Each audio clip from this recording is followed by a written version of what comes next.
Our approach to advocacy, our major goal is mobilize women, civic society groups, and health professionals to work with the local, state, and national leaders to generate breast cancer policy changes.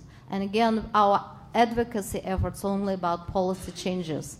We use public health approach to reduce mortality, and we focus our advocates learn public health language to talk with the government. Because again, it's a post-socialistic governmental stage, so if you go and ask something, you're dealing with big governments. Our 5 steps that we taken and using in our advocacy. Number 1 is women empowerment, a program as we basically support women's group. We're not working only with breast cancer survivors group, we work with women, all women groups. We include breast cancer in agenda, even women's group who do politics, politicians. We do a sensitization of health professional. We basically introduce them Irina Kazulina memorandum so they know what really women want.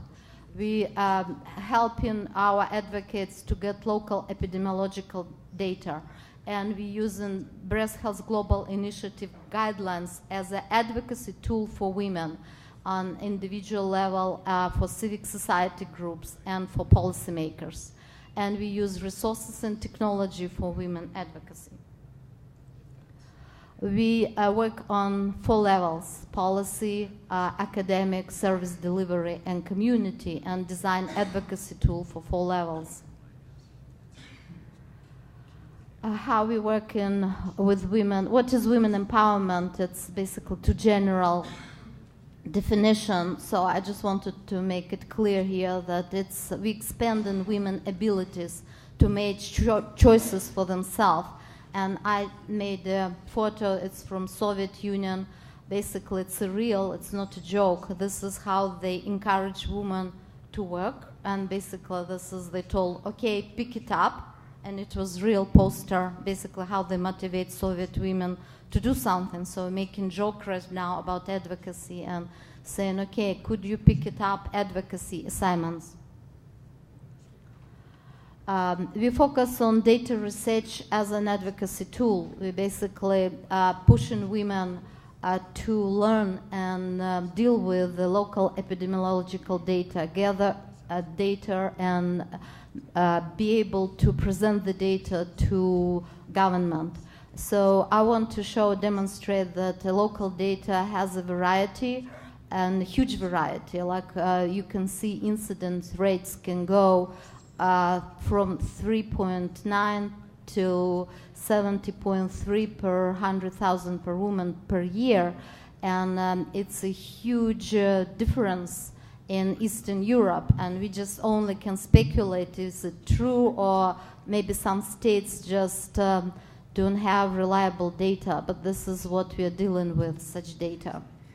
And the same about the death rate and 5-year survival rate. Also, we realized that behavioral research to address cultural myths and misbeliefs is very much needed, and it's different and vary from different states. And we learn lessons that advocacy reflects level of civic society development and democracy development in the country. We use Breast Health Global Initiative guidelines as a tool, advocacy tool, and we work with Ministry of Health and Parliament members to develop cancer control strategy for countries. And basically we trying to adjust breast cancer metrics, stratified metrics, as an advocacy tool for use on individual and women groups level. We use Regional Breast Cancer Advocacy Conference also as a tool. We work with Seattle Cancer Alliance. Dr. Julia Grilo and Ksenia Kuhn is here. They are great supporters and motivators, and we use our tools during these conferences. And we invite our local partners. It's from our last conferences in Bishkek and in Uzbekistan. And we provide our women resources. We provide women leader laptops. We have laptop programs so they can use our information, and we develop in them promotional tools. So I want to close my presentation with my favorite author, Anton Chekhov, who was a Russian writer and motivated me to do my advocacy work, and many women. He was a doctor by education, and I read in his a short essay, the word number 6, and this is from there. He wrote it: if 12,000 patients were seen in a year, it meant, if one looked at it simply, that 12,000 men were deceived. To put those who were seriously ill into words and to treat them according to the principle of science was impossible too, because though there were principles, there were no science. So what he tried to say here, that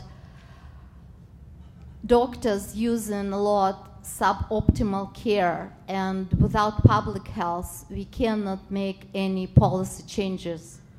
And we really, if we really want to make changes, we really need to be honest and strive to deliver the best care we can, and that's why we need to rely on guidelines and policies. Thank you very much. Again, thank you for Breast Health Global Initiative.